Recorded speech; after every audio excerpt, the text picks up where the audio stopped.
Lewis, here we go. Rich Paul on his first podcast with Max Kellerman, who's back, said that the Lakers are not contenders. They don't even have enough to get to the Western Conference Finals. Sheesh. Rich Paul said that. Lou, what the? He got a lot of talent around the league. You know, his loyalty is all over the place. He got to rock with all of his clients and not just the big dog. Wow. I'm gonna buy a sample size. You know, I think they're starting five. You got a lot of talent there, and I think those guys can wheel you to the finish line with what they have. Now, my issue is always going to be, I look at depth, I look at the bench. What happens in those 7-8 minute spans when you have Luka or LeBron off of the floor, or you're rotating one of those guys in the playoffs? That's going to become an issue. They got to beef up that bench a little bit. But as it stands, I feel like they can compete in the West, and they're going to be one of the top teams that's going to give OKC a run for their money. I still like Houston a little bit more. I still like Denver a little bit more.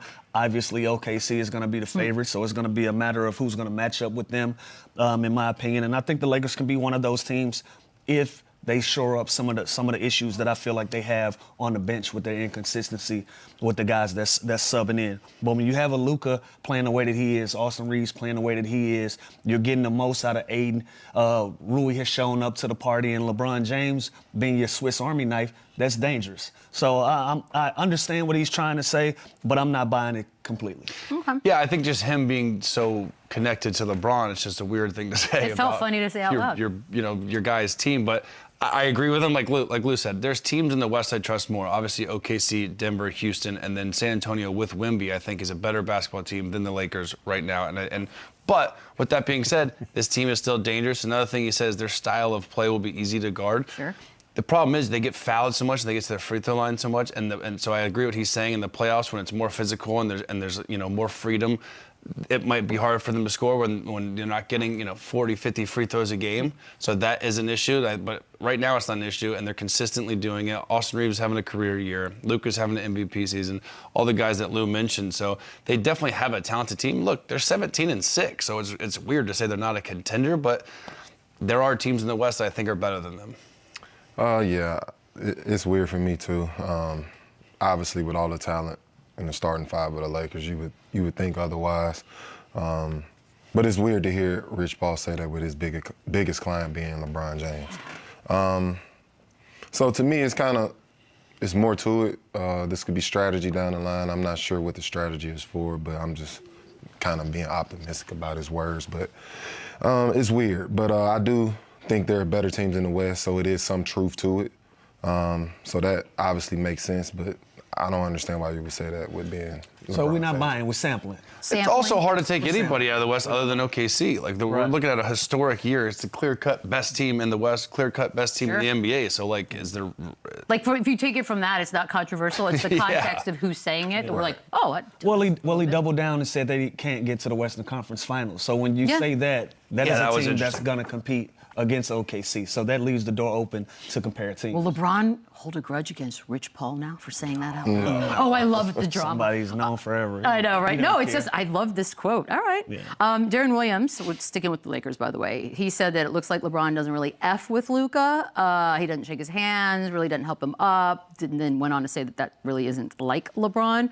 And then NBA insider John Gambadoro seemingly reaffirms this entire report in July that LeBron just likes playing with Luka. That was the report he had back then. Mm-hmm. Boogie, what do you make of that? It's a lot of body language analysis. That's messy high school, middle school stuff, man.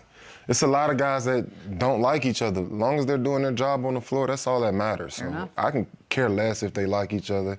I can care less if they're best friends, if they hang out after games, before. None of that matters. As long as they win games together on the floor, and that's what they're doing, that's all that matters. The rest of that is just messy, stirred up. Yeah, we tried to do this with the Celtics and Jaylen Brown and Jason Tatum, and it's like, who cares? And at the end of the day, I don't get this vibe at all. I see an energized LeBron James who's celebrating and chest bumping and crowning. I don't see that at all. Maybe there's certain scenarios where he didn't help him up a couple of times, or in certain situations. But listen, like I just said, they're 17-6. They're the 2 seed in the West, and LeBron James is kind of getting back to fully, healthy and playing back in the lineup.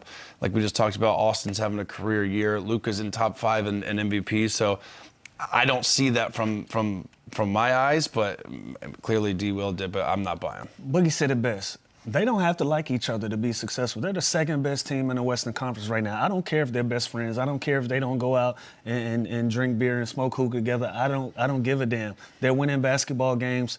All the personal stuff is for other people to talk about. Yeah. So I ain't buying. All right, not buying that one either. We're going to take a quick break. We'll wrap things up on the other side. That's it. Yeah, I got you. Last night has a pretty decent night. 5th player in NBA history with a 30-point triple-double before he even turns 21. Boogie, were we a little too quick to sort of judge Queen and his abilities? I don't think it was more so judgment on Queen. I think it was just a situation of being mad at Joe Dumars at the time. Queen has been a talent his whole young career, through high school, obviously now college at Maryland. This kid is a huge talent, and obviously he put that on display last night. I'm actually a huge fan of him because he has a lot of similarities to me with, being a bigger sized guy, being able to move, handle the ball, show different, skills on the floor. So he put that on full display last night. This is a true young talent, and I'm excited for his future. I love his game, and I think you hear Tim Duncan and greats talk about his game and how much he can improve and kind of the versatility in games like last night where he does a little bit of everything. The problem is, bro, they sent an unprotected first-round pick, and they are 3-22. Like, that could be the #1 pick that they gave up. Might be a regret. For him. So, again, that's not his fault, and he's doing everything he can. In a season filled with tons of negativity, he's kind of the only bright spot that we can talk about here besides the little guard. But the unprotected first-round pick, and you're 3-22, I don't care who you're Just little guard somebody? I'm just saying, Fears is his name. I know, just funny.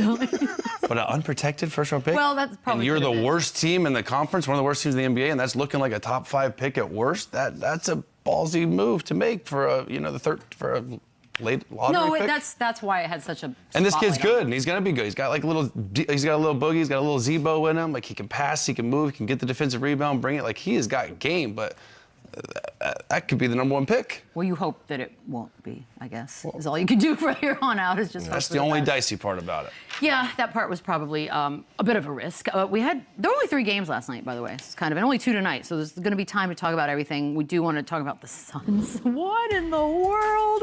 Man, none of us know anything, because here we are. Suns with a nice win over the T-Wolves, 108-105. Colin Gillespie, 11 of his 19 came in the 4th quarter. Mark Williams with 22. Anthony Edwards had 40, which is his 5th 40-point game this season. And then Gobert was ejected. We will get to that one with the flagrant 2 on Williams. But this thing was tied at 84 at the end of 3.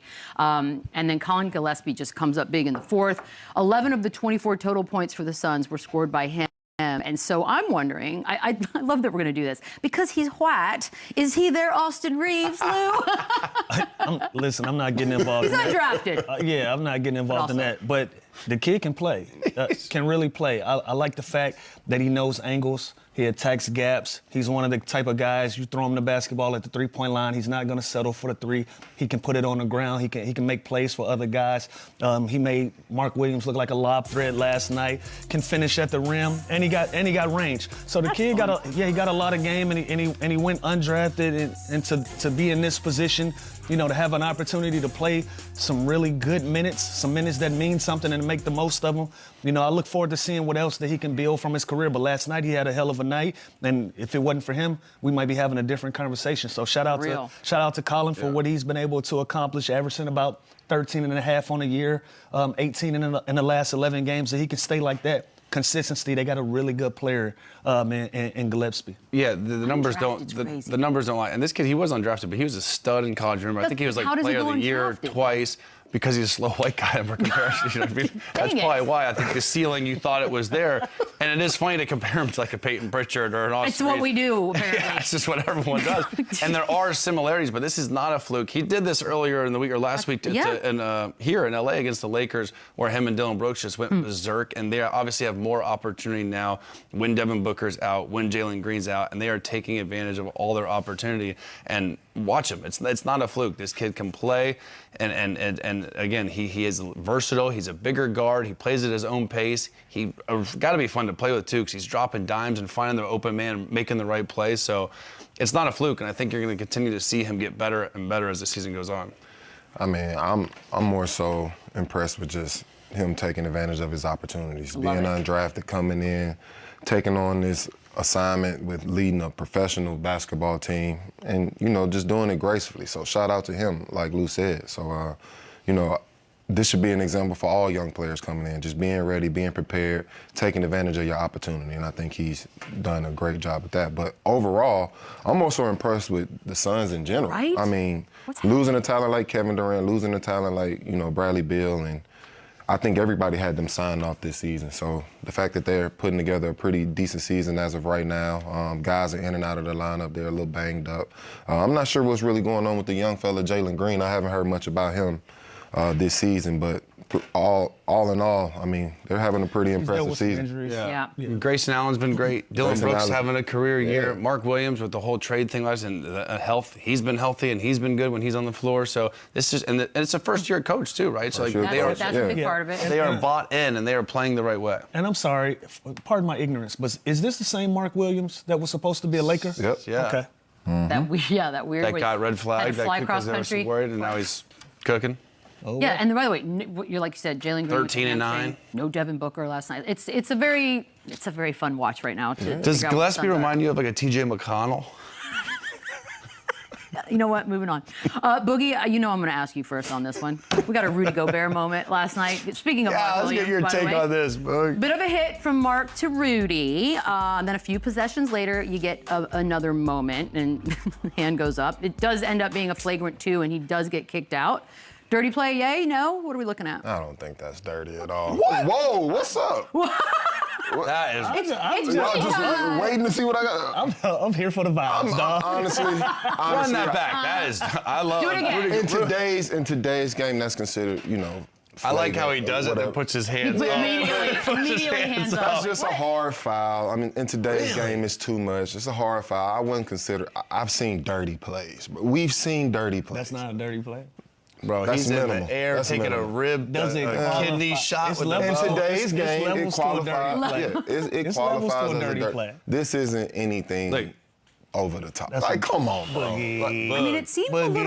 little hard. When I did he came in the embellish? league, this This was is a defensive player of the year that's I get also it. 7 feet that can I meet get him it. at the rim. Yeah, why did and he do instead, that? You decided to put your I didn't forearm say in he the didn't Also- deserve to get the flagrant two. You just All said I it's- said it's was minimal. That's minimal. What we're That's missing not- here Why too not is go this for the was straight block? retaliation because he just got slapped. Straight. in the head Exactly. the day before, That's what so- big men do. But Like, this is malicious, so you know he did this on purpose. he did it on purpose, Yeah, but it's that not is a, it's nothing. not a play on Can a I ask a dumb question? Why not go for the block and have like a double get back? That's more revenge if you no. Now instead Because he wanted to